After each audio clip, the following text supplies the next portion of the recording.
Hello and welcome into this edition of the Golf Channel podcast with Rex and Lav. Unfortunately, we have to start with the tragic news that has happened, Rex, over the weekend with two-time PGA Tour winner Grayson Murray dead at the age of 30. His parents, in a statement released to the PGA Tour, saying that Murray took his own life on Saturday morning.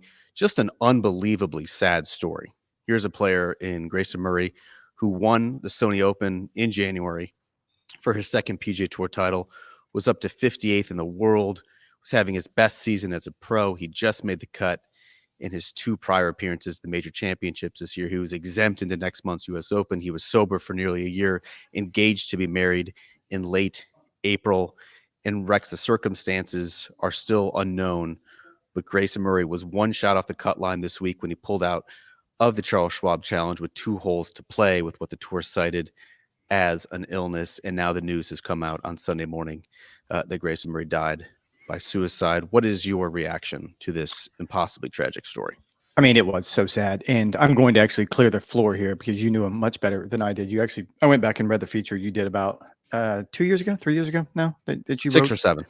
Oh, wow. Been a minute. Really good feature. I would recommend everyone to go read it because it does paint the picture of sort of this really talented individual who was clearly dealing with a lot of things. And I immediately went back to at Bay Hill earlier this year in March. I was working on a story specifically kind of June 6th, going back to Canada. I was just doing some out front reporting, trying to set some things up for what I think next week's going to be like. I'm going to be in Canada next week. And we all know what happened on June 6th, the framework agreement. And we also know that there was a player meeting that day, and it was very heated. It was very contentious. The things we've learned since then, it was actually more contentious than I think we initially reported. But one of the exchanges was between Grayson and Rory McIlroy. And it was heated from everyone who I've talked to about it. And so I wanted to talk to Grayson about it. And again, I'm not nearly as close with him as you are. And I was a little apprehensive because you don't know if he was going to be combative. You didn't know if he just wanted to go away from this. And I was so taken that he was willing to sit down and talk for 10 or 15 minutes about what was clearly a very sensitive subject, but it's the way he addressed the subject.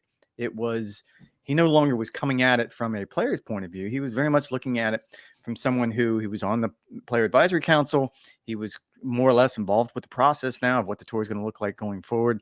And I was taken by how here is a person that was portrayed in one way in the media, a bit of a hothead sometimes, a bit of a loose cannon, some of the things that he did on social media. And this version, the version I talked to at Bay Hill, the version, you go back and read the transcripts from when he won at the Sony Open, the version that seemed to have found peace in his life, as you pointed out, that's not the player I think everyone knew. That's, in my mind, it's always going to be tragic when someone decides that things are so bad that the best option, the only option, is to take your own life. But in this particular case, it seems like he had figured everything out. It certainly did. One of the words that keeps coming up when you talk to Grayson Murray's PGA Tour peers was misunderstood. And that was one of sort of the themes of the in-depth profile that I wrote on Grayson in 2017. And his parents even alluded to it today in the statement that they released, saying that, quote, life wasn't easy for Grayson. And although he took his own life, we know now that he rests peacefully. When I wrote that story back in 2017, that was Grayson Murray's rookie season on the PGA Tour. If you remember, he had sort of become embroiled in a bunch of social media controversies. But throughout the course of the reporting for that story, we discussed, Grayson and I did, as well as his parents, some of the dark secrets that he'd been hiding from some of his PGA Tour peers.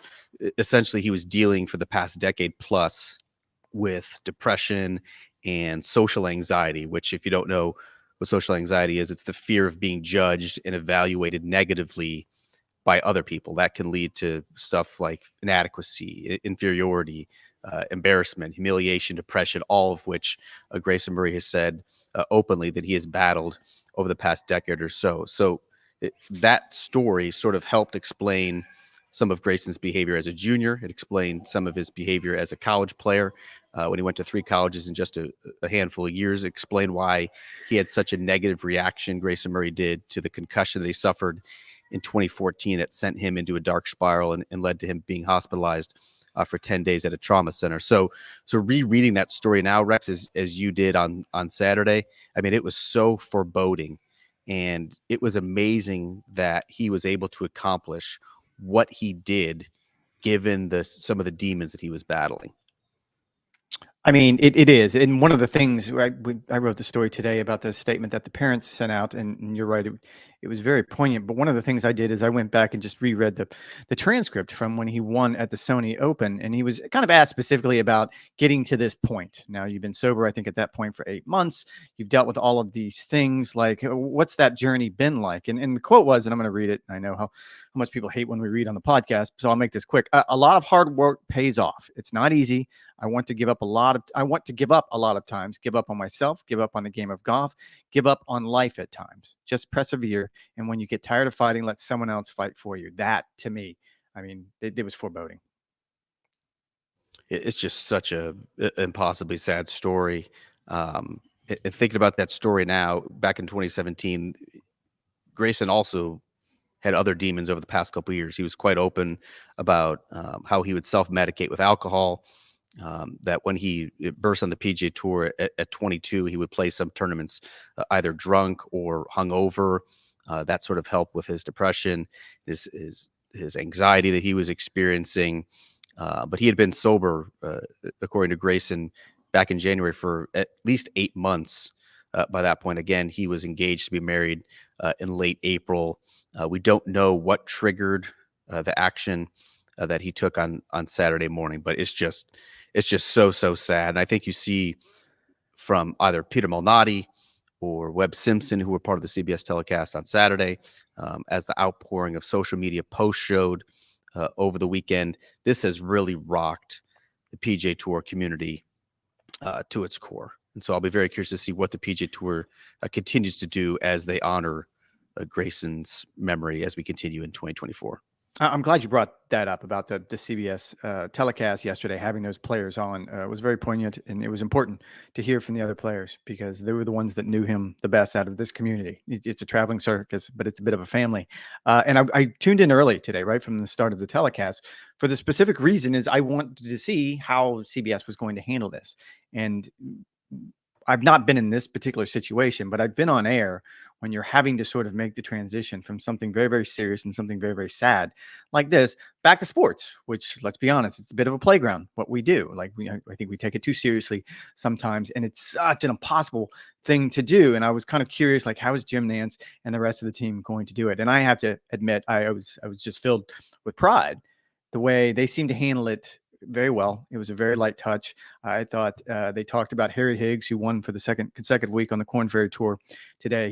They kind of referenced the speech that he gave, and clearly he knew Grayson. He was close with him, but he talked about be nice to each other. Harry Higgs did in his speech, and that was sort of the message that Grayson's parents were trying to send out in their statement. And my guess said it would be a message that Grayson held very close to his heart, because it's important to understand that even though somebody is a professional golfer and has won twice on the PGA Tour and seems to have this gladiator exterior, there's still things going on inside, and that stands for all of us.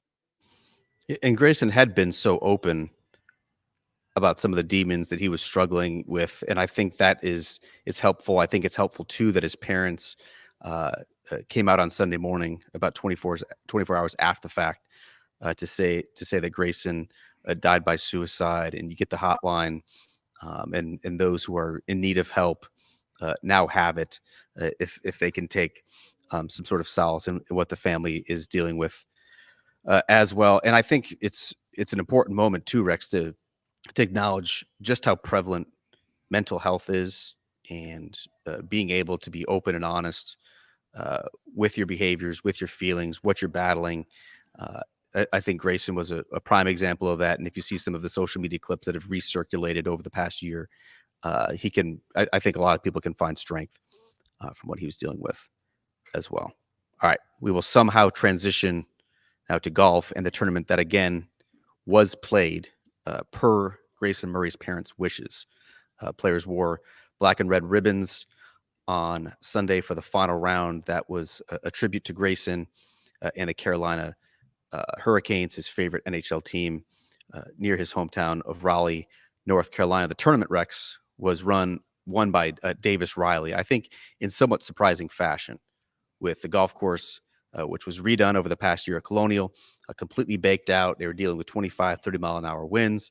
Obviously, the firm golf course having just undergone the renovation. It was a brutal day for golf. And Davis Riley, all he needed was a final round 70 to win by 5 shots. That wasn't the surprising part. If you are a follower of this podcast or a longtime follower of junior and college golf, like, the kid has been very good over the past decade. Was a number one ranked junior player, great standout college player as well. Won with Nick Hardy in the team event last year at the Zurich Classic. This was his first individual title. The surprise to me was that he beat Scottie Scheffler as soundly as he did. Davis Riley playing the final group of Scottie Scheffler. I did not see what the odds makers listed Scottie They were heading even. into the final round, I but saw 4 they were shots even. back. I mean, that's crazy. And for him to dust him the way that he did, with Davis Riley shooting a 70 and Scottie Scheffler coming home with a 71 when he was really struggling for much of the day, that was to me the biggest surprise on Sunday.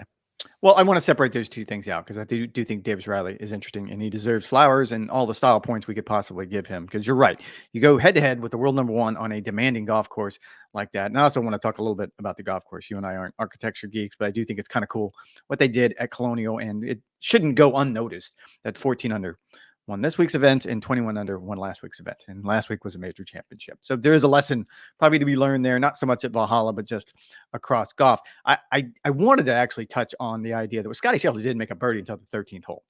And they were even money coming into it. I did look up, actually, a degenerate buddy of mine looked last night when we were talking about this, which made sense to me because it was Scottie Scheffler. And you would think that once he sort of shook off what happened last week and got back between the ropes, that the juices were going to stop flowing. All that being said, I think it's fair to say it's impossible to imagine that what happened last Friday, well, 2 Fridays ago now, at Valhalla on Shelbyville Road, him getting arrested, everything that has transpired since then, that this is going to be with him for a long time. And I'm not saying that's why he didn't win. I'm not saying that's why he didn't win last week, but there's certainly something to be said for, and both of us had a chance to sort of see this firsthand, that once it sunk in, and he realized that this just wasn't a traffic ticket. This is a felony. He's been accused of assaulting a police officer. This is very important. And I kind of see it. And I actually spoke with someone inside his camp last week about this after the press conference with the mayor of Louisville and the police chief of Louisville, because it's really easy for you and I and those of us sort of on the outside to look and be like, come on. I mean, this is going to work itself out.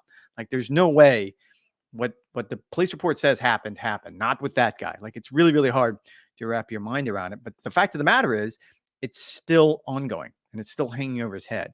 And I would say with some degree of certainty that what we saw today and probably what we've seen over the last week and a half is the direct result of that. He was on a historic tear. He had a chance to come in. He was the heavy favorite. He'd won 4 or 5 coming into the PGA Championship. Like, had he won last week, we would have started speaking breathlessly about the single season Grand Slam. And yet here we are now. So I do think the events of last Friday have impacted him to some degree. Obviously, he can still play really, really good golf. He finished second, but I think to some degree, it's taken a bit of the edge off. I think that's fair to say. I mean, Scottie had not shot over par in a round of golf in 2024, and now he has done it 3 of his last 6 rounds. 1 last week at the PGA Championship, 2 this week at the Charles Schwab Challenge, including in the final round when again he shot a 1 over 71. I'm with that. I'm not sure that it made that was the difference maker on Sunday. He flat out just did not play well.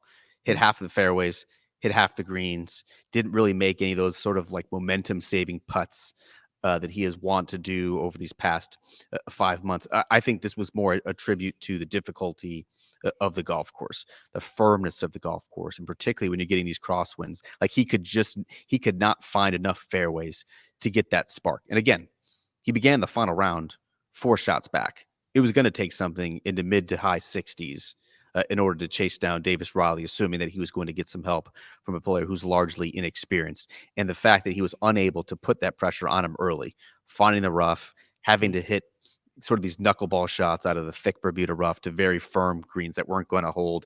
I think it was more a case of being off his game, plus the difficulty of the golf course, as opposed to him thinking about his arraignment that has now been rescheduled for June 3rd. Well, and again, I'm going to push back on that a little bit, because the idea that he just wasn't on, okay, that's one way to put it. I mean, there's Could the reason he just wasn't on be, yes, it was a very difficult golf course. Yes, he was up. He against just someone shot 63 on Saturday.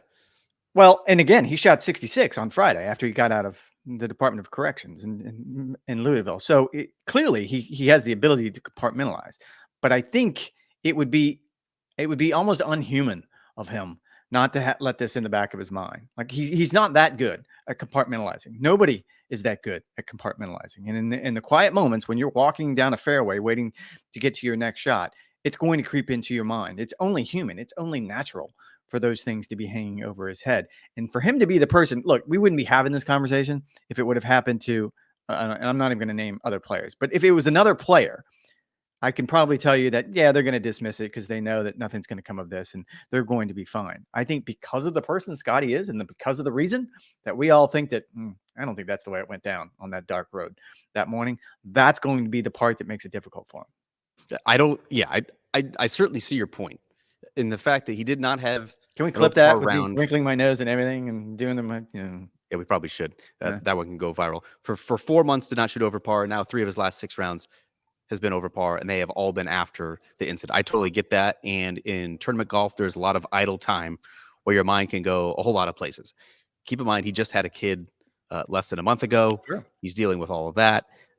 The legal drama, the uncertainty that's surrounding that. Obviously, he is going to have to appear in court on June 3rd. We'll get into that in just a second. I do not discount the fact that has been an incredible distraction. I actually think it is a testament to Scottie's resilience and his focus and his concentration that he has been able to finish in the top 10 at a major championship after spending time in jail, finish in the top 10, and then now tied for second just a week later and a few days removed from a press conference in which the police chief and the mayor both said that there is zero indication that these charges against Scottie Scheffler are going to get dropped. I think anyone else, that leads to either a withdrawal, a miscut, a weekend implosion. I think this week it leads to a miscut and your head's going elsewhere and you just kind of shut it down to Memorial and some of your U.S. Open prep. The fact that Scottie Scheffler is still highly competitive with all of this swirling around to him, I think is actually a tribute to his concentration and focus and his ability to stay in the moment and the golf shots that are on hand. Oh, I don't disagree with that. I just say there's a finite amount of that within anyone, even Scottie Scheffler. Even look, we saw this from Tiger Woods on numerous occasions where he was able to compartmentalize things going on off the golf course and still do magical things on the golf course. I do think he's got an element of that gear, some part of it, but there are limits to it. I truly believe that. And an update, since we last potted, as mentioned, the Louisville mayor and police chief gave a press conference on Thursday in which they discussed the ongoing Scottie case and released some video footage, not, of course, of the initial interaction between Scottie Scheffler and Detective Brian Gills, which, of course, is the source of much debate. 3 takeaways, Rex. Let's see if you agree from the press conference with the police chief and the mayor. 1, again, they did not give an indication the charges against Scottie Scheffler would be dropped. There's still time, of course, for that to happen before June 3rd. The arresting officer, Brian Gillis, did not have his body cam activated, and he was subsequently reprimanded for that. And Scottie Scheffler, per his attorney, is not interested in a settlement and will either go to trial or have the charges dismissed. Because it is a felony charge that Scottie is facing, he does have to appear in court on June 3rd, which is the Monday of Memorial Week. So 8 days from now, when we are recording this podcast. What is your take on these latest developments in the case? Oh, I think there's a 4th element, however it is, at OTI, outside looking in, whatever the case may be. And that's because the videos don't show anything. What we see from both angles, there's a still camera that's on a pole across the street and from a dashboard camera from one of the law enforcement officers' cars. But all you see is sort of the aftermath of whatever happened behind that bus. And so we still don't have any idea, a clue. It's clearly on one side, you had the police report, and you pointed out Detective Gillis, and that side of the story, we have not heard Scottie Scheffler's side of the story, other than it was a big misunderstanding, and he felt like it was all going to get cleared up. But that didn't bring us any closer to clarity than we were before that press conference. So that was my first and foremost takeaway. And the second one is, to your point, Detective Gillis was reprimanded for not having his body camera footage per department policy. You can go through the policy, and it's very, very specific. As a matter of fact, they actually reference the idea that the second you get in that car, your cruiser, and you're in uniform and you're on your way to work, you probably need to activate it.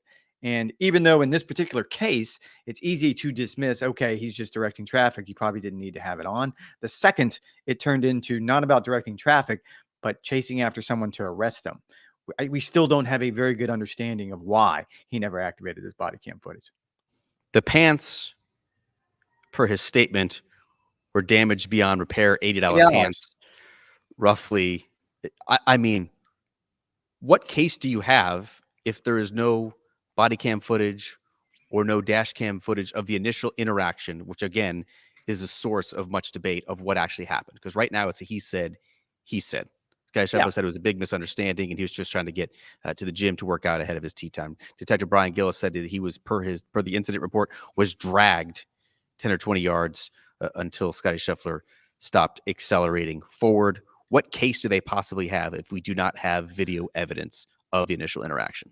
You and I went round and round about this in Louisville before we left, if you remember correctly, where you kind of made the same comment. And I said, under normal circumstances, many cases are brought to courts where it's one side is the law enforcement officer and his side of the story, and the other side is the defendant and their side of the story. And so it's always a matter of interpretation. There's not always video evidence. There's not always witnesses. Like sometimes this is what these types of things come down to. As kind of a rule of law, you're going to lean towards the law enforcement officer. This is the person that's been tasked in the community to uphold the law. So as a rule, the courts normally lean in that direction. However, I would say in this case, there's a couple of things acting against not specifically Detective Gillis, but certainly the Louisville Metro PD. First and foremost among them is that in March of this year, just 2 months ago, the Department of Justice came down with multiple violations of civil rights violations. And one of them was undue arrest, undue process, all of the things that you can imagine Scottie is going to bring out. And if this ever does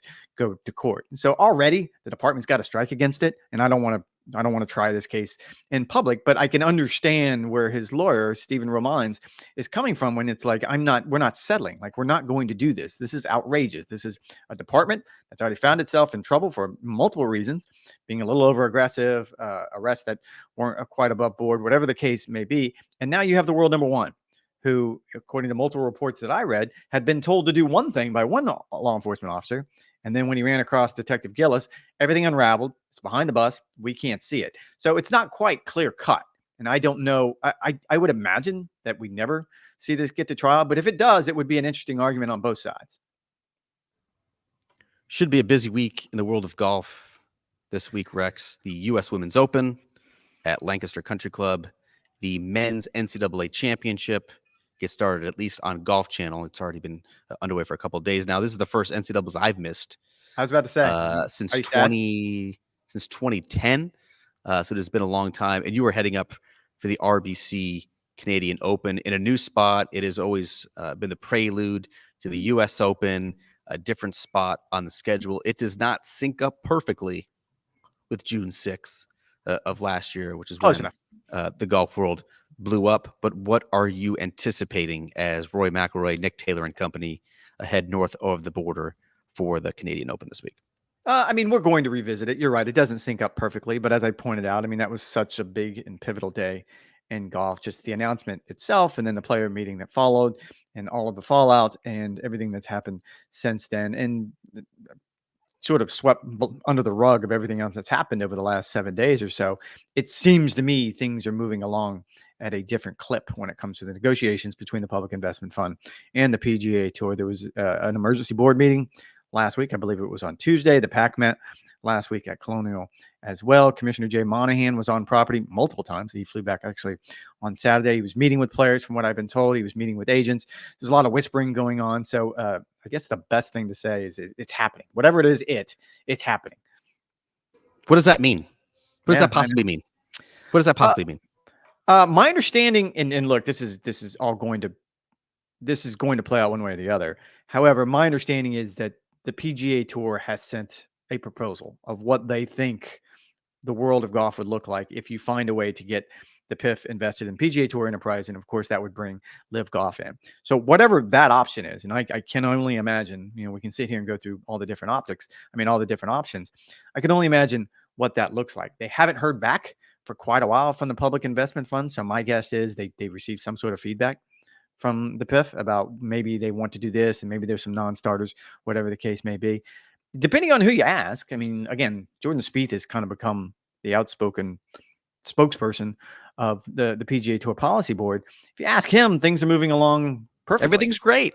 Everything's great. False Nothing to see narrative. here. False Nothing to narrative see that there's so much infighting.